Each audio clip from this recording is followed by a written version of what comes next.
Hi guys, and welcome to the Viking World Museum here in Reykjanesbær. And what you're looking at is a boat or Viking longship called Íslendingur or Icelander. It's not an old ship. It sailed to New York around the year 2000 to commemorate the 1,000 years since Leif the Lucky probably sailed north and discovered North America. And I'm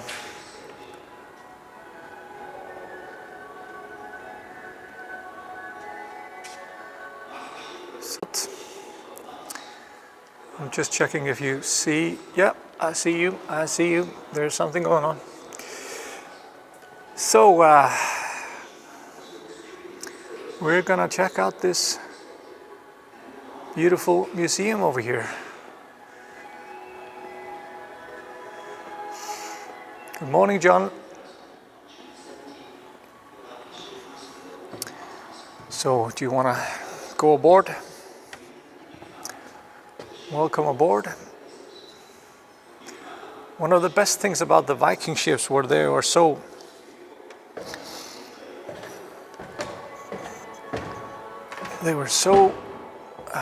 quick and low keel, so they could go up rivers and stuff like that. And so very, very good to attack. They were quite maneuverable, and this boat was actually made by several guys from the Westman Islands. Gunnar Marel is the kind of like the idea man behind the endeavor, but the guy here to the over here, this is the father of my friend Sven that was with me in the Christmas beer live stream, if you saw that maybe. Hi Shelley, hi Anne, hi Linda, hi Judita. So they decided to make a full-fledged Viking ship to sail to New York to celebrate that it's been 1,000 years since Leif the Lucky sailed and found Helluland, Markland og Vínland.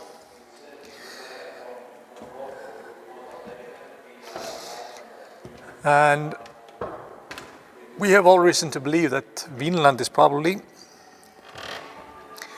that the Vikings went as far south as maybe New York. Hi Judy. Hi Jean.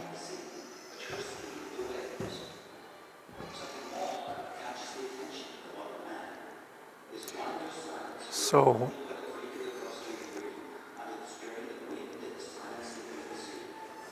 I'm turning. Hi guys. So this museum is here in Reykjanesbær, or town of Reykjanes. This is where the boot, we call it the boot, where Keflavik Airport is on the end. This is the town that's close to the Keflavik Airport, and this is just a couple of kilometers from here is where all the earthquakes have been happening, and a possible volcanic eruption. I'll tell you more about that maybe later on, but let's walk.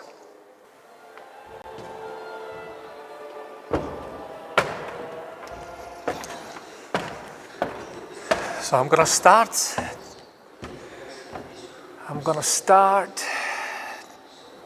downstairs.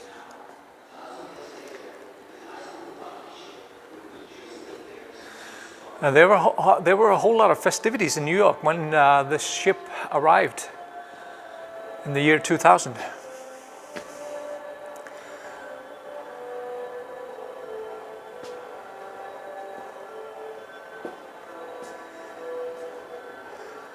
So let's walk down.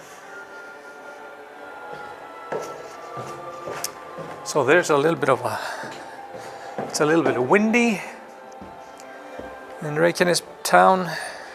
Taking us down. But we don't mind the wind.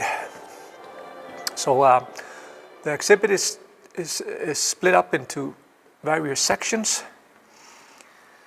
Here we have a small gift store area. Maybe this will change a little bit when you're able to travel finally to Iceland. But let's just check it out before we head out into the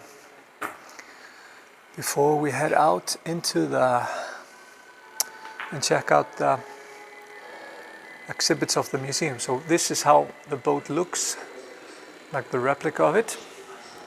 And maybe if I turn it over here, then you see it. You maybe see it a little bit better.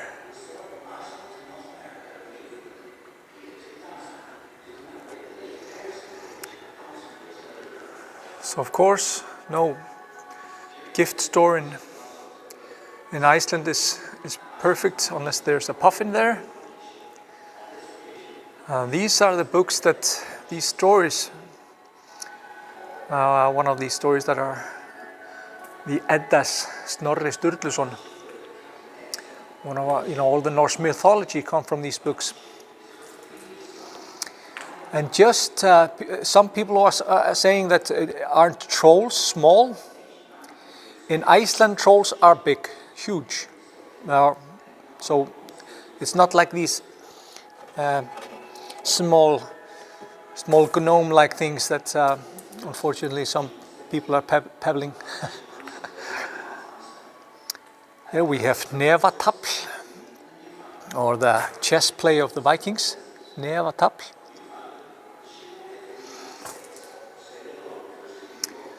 So this is like the first picture talks about basically a grave mound in Norway. And sometimes there are a whole Viking ship, if there was really a important, rich person that died, they would bury a whole Viking ship with the deceased, and even maybe his war horse and various like weapons and stuff like that. Hi Brian, yep, that's true. It's very close to the international airport, so perfect on your way if you're renting a car, or then jump into the museum and yeah, check it out. So Birka was a very important trading post in the Viking era, the island of Birka. And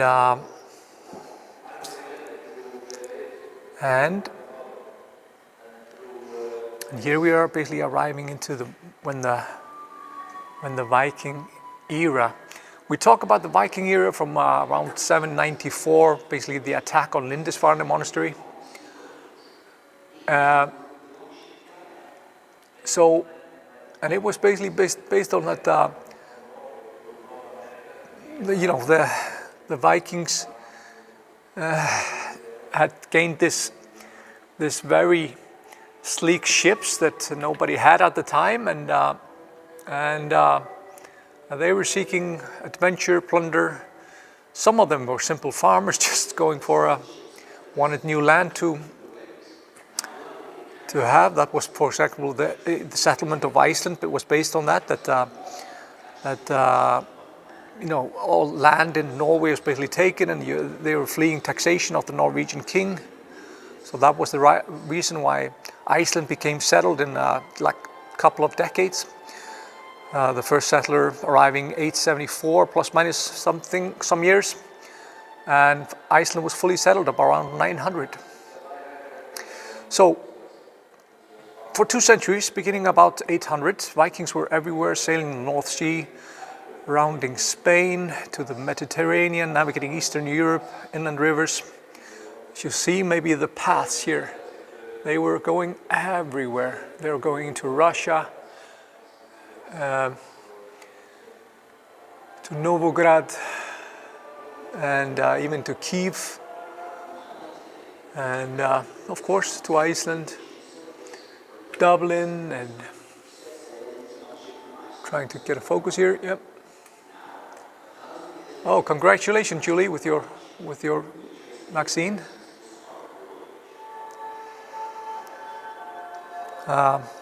Yeah, some were mercenaries, some others were settlers, merchants. They were basically have these brilliant boats, and they were using it, trying to find new home and plunder.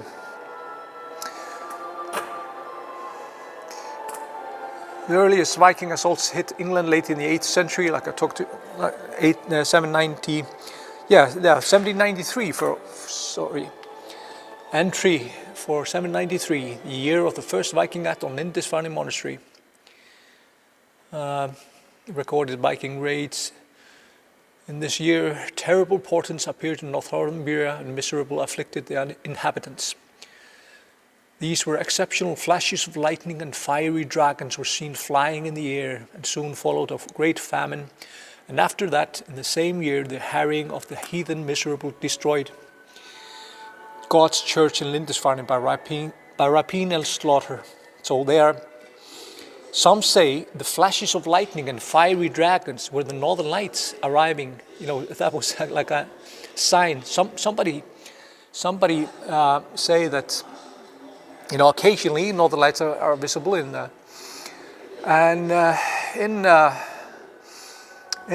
Britain, for example. The northern lights were like sometimes considered like signs for war, that war was imminent, or something bad was going to happen. Did they arrive in the Mediterranean? Yes, for sure. They Vikings went to the Mediterranean. Yeah, they basically went everywhere.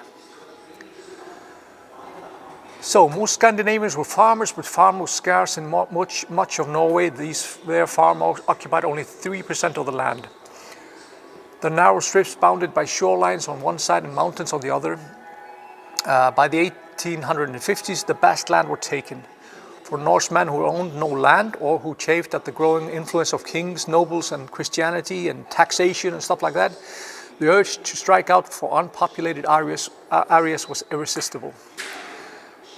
The Norwegians began by colonizing the treeless Orkney and Shetland Islands north of Scotland, and wherever they settled, the emigrants set about recreating the familiar life of a Norwegian farm, tending livestock, fishing, and hunting.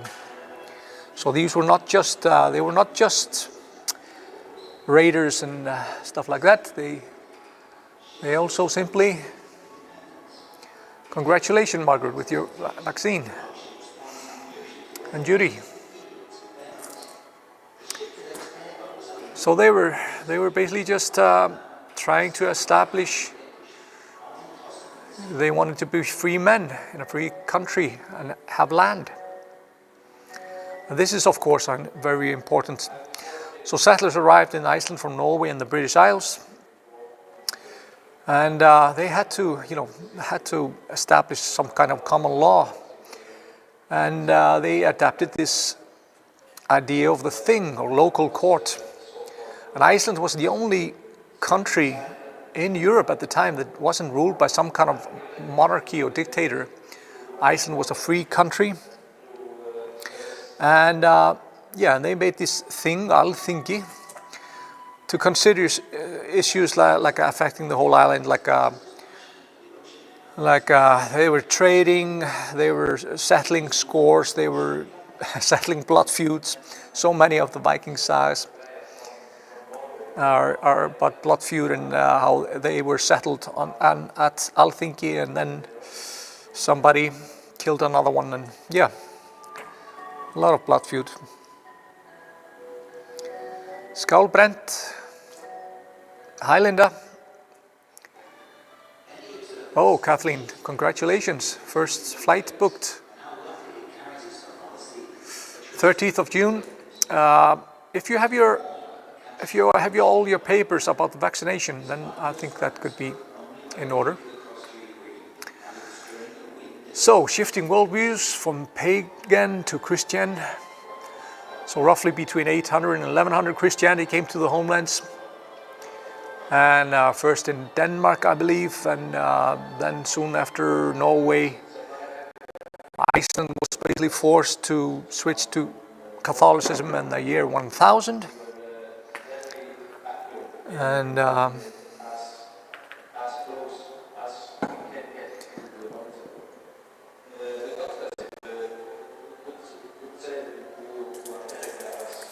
so here are some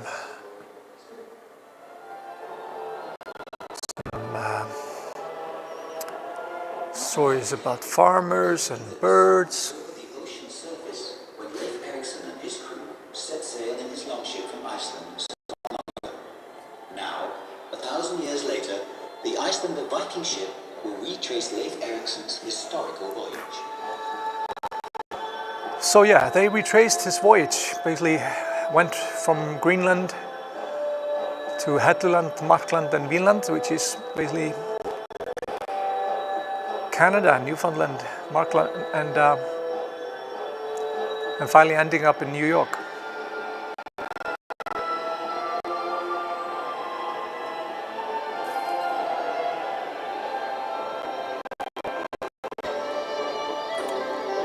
And maybe you see his tracing. So he went.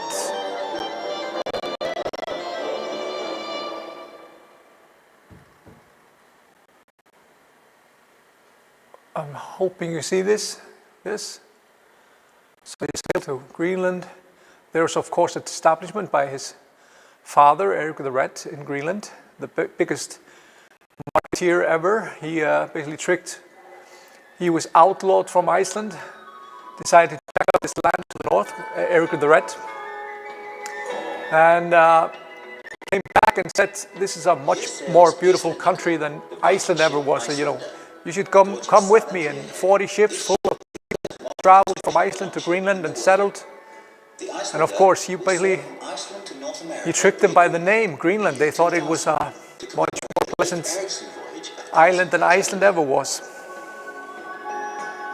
During her visit to Iceland last October, So he basically, some people say that he sailed all the way here to the New York. So through. And I'll show you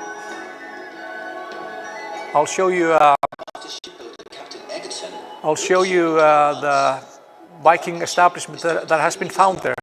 And weighs 25 tons.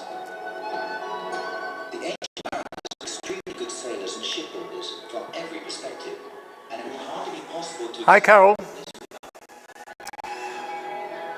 Yeah, perfect first stop after the. It's got a beautiful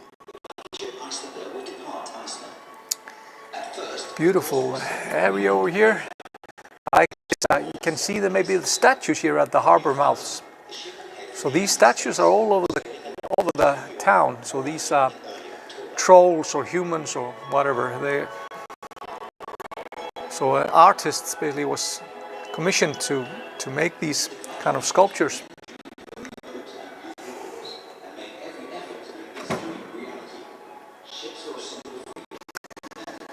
Yes, Stephen is saying Viking took slaves from Ireland to Iceland to this day. Icelandic women have Irish descent in them. That's perfectly true because DNA research showed about 90% of Icelandic males had the close DNA to Norwegians, from Norway. But surprisingly, about 50% of the women had the close DNA to Norwegians, and most of the other half were Celtic. And I've told this joke before. So what happened? The Norwegian Vikings on their way to Iceland, they dropped on the British Isles, asked the women there politely, "Would like to go to a cruise to the north with me?" And they just happily obliged. This is some kind of a English. When fully loaded, Íslendingur only offsets 1.5 meters of water. So you see, this shallow draft design so this shallow draft, this is up the rivers of Europe for stealth attacks. That's the perfect key to the attacks of the Vikings. The hull, keel, and steering board also made the ship an amazingly efficient sailing vessel. Það var náttúrulega spennandi að I was excited to set Iceland and and test how it would manage out on the ocean. And it quickly became apparent just how fabulous sailing ship it is, and really fast. Okay, I couldn't agree with you more.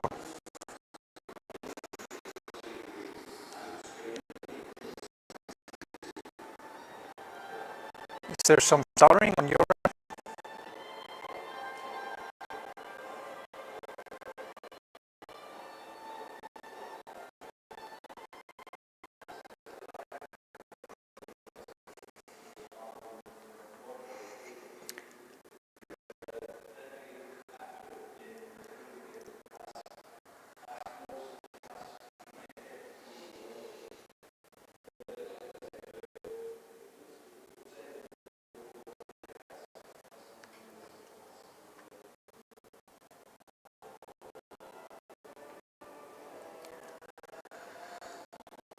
So an image of the Viking.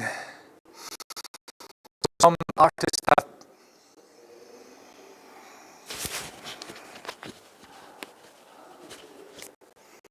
is there some disturbance?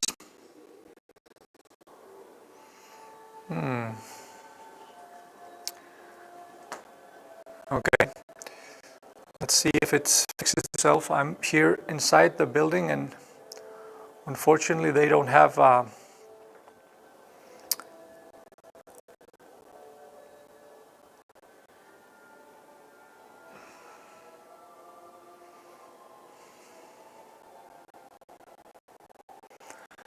okay, they don't have Wi-Fi here, so I'm maybe at that place.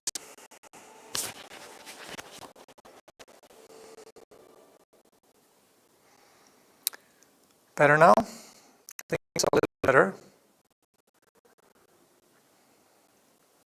I think it's out. Okay, I'm in a dark. I'm probably in a dark place here. So this is Langsá Meadows.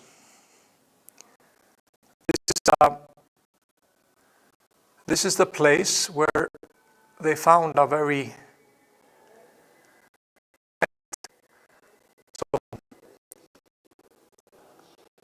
this is where they found well, a small settlement. Is it turning down? Am I okay? So 1,000 years ago, Norsemen and women stood on the shores of Epes Bay, a cove on the northern tip of Newfoundland. Between 70 and 90 people could have occupied this cluster of longhouses with workshops and outbuildings. The remains they left here, as well as the Sagas, point to the conclusion that this was the camp built by Leifur Eiríksson. Like in the story, they say when they had finished building their houses, Leif said to his companions, "Now I want to divide our company into two parties and have this country explored." This was not a colony. There were no animal pens or stables, or they didn't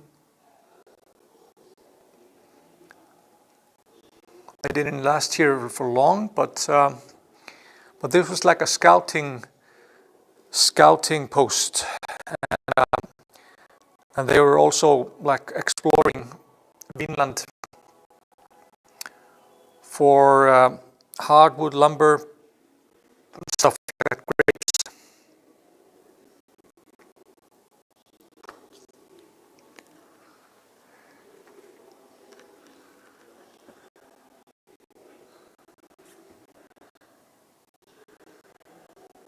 I'm not sure why it went choppy all of a sudden. I'm probably, the house is not very best for the 4G.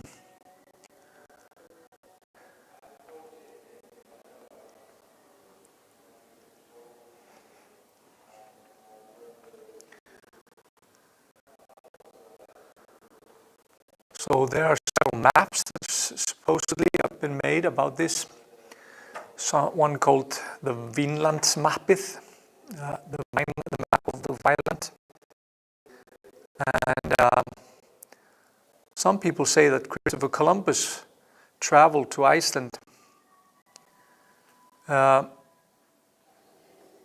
in about 20 years before he went on his voyage to get, he went to a monastery to the west of Iceland, and there he gained a map of the travels of Leif and others to North America.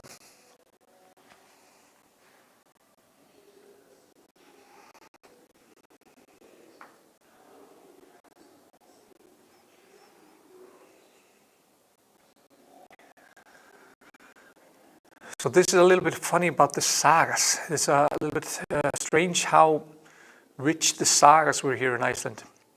So this, tradition of reciting poetry and recounting exploits, telling stories basically, followed settlers to the North Atlantic.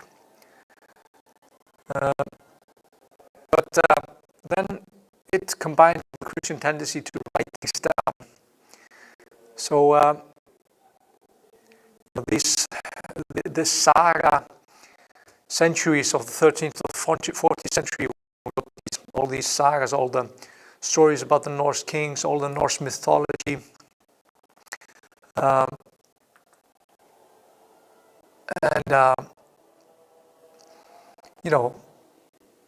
this is like our heritage, our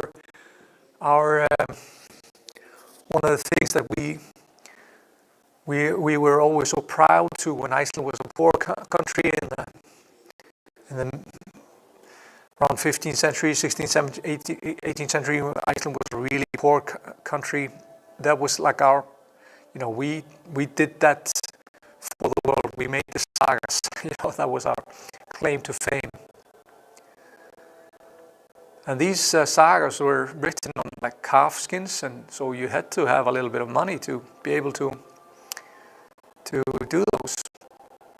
And this is like a replica of the story where the Greenlander saga, the Grænlendinga saga, which is only just a chapter in another book.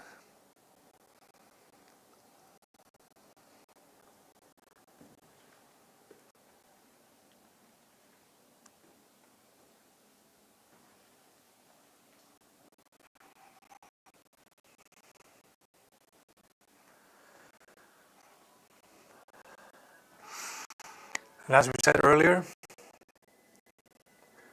remember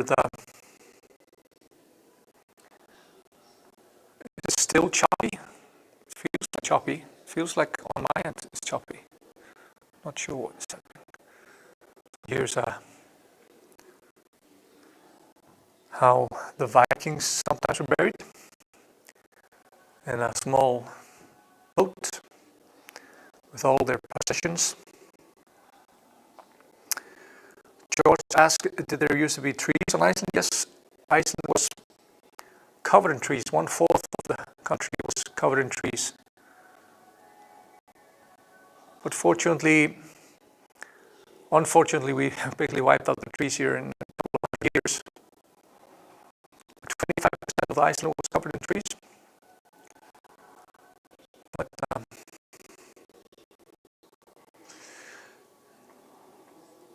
I'm not sure about the signal strength. I'm going to check real quick.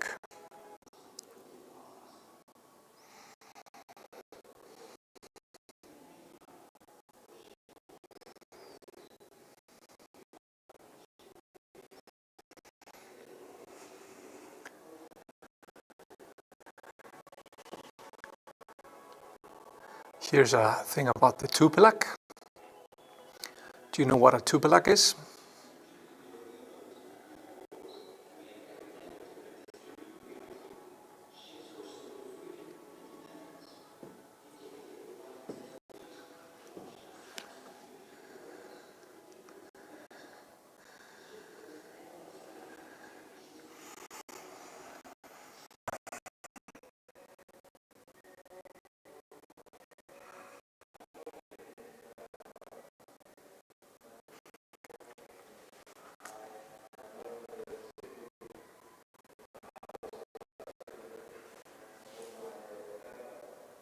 So these were like demons, Greenland demons, or so sometimes these kind of these small figurines were made, and they were kind of like possessed with evil legends, enemy, or used to protect the owner from rivals' attacks. So it's like a protection sign or a attacking sign. And some kind, there's actually a movie called Tubelak. I'm going to try to start again. Sorry.